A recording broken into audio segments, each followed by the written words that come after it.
யூஸ்வலா மலைக்கு அப்புறம் தான் ரெயின்போ வரும். ஆனா இன்னைக்கு ஒரு ரெயின்போவை எப்படி ஆர்டிஃபிஷியலா கிரியேட் பண்றதுன்னு பார்க்கலாம். ஒயிட் லைட்ல எல்லா கலர்ஸும் சேர்ந்துருக்கும். அதை ஸ்பிளிட் பண்றது தான் இந்த எக்ஸ்பெரிமெண்ட். ரெயின்போவை கிரியேட் பண்ண ஒரு ஃபேஸ் மிரர், ஒரு வெசல் அண்ட் ஃபிளாஷ் லைட் நமக்கு தேவைப்படும். ஒரு வெசல்ல மிரரை ஸ்லாண்டா வச்சுட்டு ஆஃப் ஆஃப் த மிரர் வாட்டர்ல சிங்க் ஆகிற அளவுக்கு வாட்டரை போர் பண்ணிட்டு 2 to 3 மினிட்ஸ்க்கு டிஸ்டர்ப் பண்ணாம விட்டுருங்க. ஆஃப்டர் தட் வாட்டர்ல சிங்க் ஆன மிரர் போர்ஷன்ல ஃபிளாஷ் லைட்டை அடிங்க.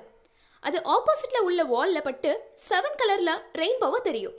சப்போஸ் உங்களுக்கு சரியா வரலனா ஃபிளாஷ் லைட்டை ஸ்லைட்டா மூவ் பண்ணிட்டே வாங்க. கரெக்டா ஒரு பாயிண்ட்ல உங்களுக்கு ரெயின்போ வால்ல தெரியும். ஓகே, இதுக்கு பின்னாடி உள்ள சயின்ஸ் என்னன்னு பார்க்கலாம்.